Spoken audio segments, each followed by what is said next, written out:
Hi అందరికీ నమస్తే. ఈరోజు 'బ్రహ్మముడి' సీరియల్‌లో ఏం జరిగిందో తెలుసుకునే ముందు ప్లీజ్ సబ్స్క్రైబ్ మై ఛానల్. ఇక సీరియల్‌లోకి వెళ్తే రాజు నిద్రపోతూ ఉండగా రాజుకి వాయిస్ మెసేజ్ వస్తుంది. ఆ వాయిస్ మెసే ఆ వాయిస్ మెసేజ్ విని రాజు కంగారుగా బయటికి వచ్చి వింటాడు. ఆ గొంతు యామినిది అని కనిపెట్టి టెన్షన్ పడుతూ ఉంటాడు. పైగా వాళ్ళిద్దరి ఫోటోస్ హాల్‌లో అంతా పరిచి ఉంటుంది. అవి అన్నీ క్లీన్ చేసేసరికి అందరూ లేచి వస్తారు. అందరిని మేనేజ్ చేసి గబగబా బయటికి వెళ్ళిపోతాడు. తర్వాత ఆఫీస్‌కి వెళ్ళే దారిలో యామిని గురించి ఆలోచిస్తూ ఉంటాడు.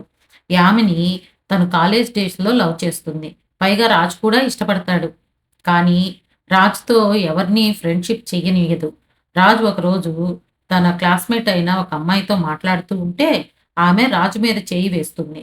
అందుకు యామిని అది చూసి ఆమె మీద యాసిడ్ పోస్తుంది. అందుకు రాజు తనని తిట్టి పోలీసులకు పట్టిస్తాడు. మరలా ఒకరోజు సూసైడ్ చేసుకుంటుంది. అప్పుడు రాజు వచ్చి సేవ్ చేస్తే తను రాజు దగ్గర ప్రామిస్ చేయించుకుంటుంది. మనిద్దరం ఎటైనా వెళ్ళిపోయి హ్యాపీగా పెళ్లి చేసుకొని బతుకుదాము. ఎవరు వద్దు మనకి. పిల్లలు కూడా వద్దు అని చెప్పి చెప్తుంది. అనగానే రాజు భయపడి సరే అని సర్ది చెప్పి అక్కడి నుండి వెళ్ళిపోయి ఆ ఊరు నుండి వచ్చేస్తాడు. కాలేజీలో కూడా తన ఇంటి అడ్రెస్ కూడా చేంజ్ చేస్తాడు. తర్వాత యామిని డ్రగ్స్‌కి అడిక్ట్ అయ్యి హాస్పిటల్‌లో అడ్మిట్ అవుతుంది. ఆ హాస్పిటల్‌లో కూడా ఫారిన్‌లో అడ్మిట్ చేస్తారు వాళ్ళ పేరెంట్స్. అంతటితోటి యామిని గురించి ఆలోచించడం మానేస్తాడు రాజు. ఇన్ని ఇయర్స్ తర్వాత మరలా తిరిగి వస్తుంది అనుకోలేదు అని రాజు అనుకుంటూ ఉంటాడు.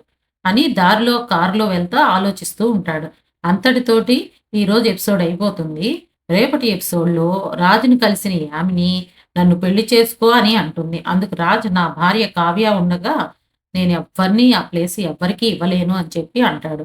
అందుకు యామిని కావ్యనే లేకుండా చేస్తే అని చెప్పి ఆలోచిస్తూ ఉంటుంది. మరి యామిని ఏం చేస్తుంది అనేది రేపు చూద్దాము. చూసిన వాళ్ళంతా please subscribe my channel. Thank you all of you.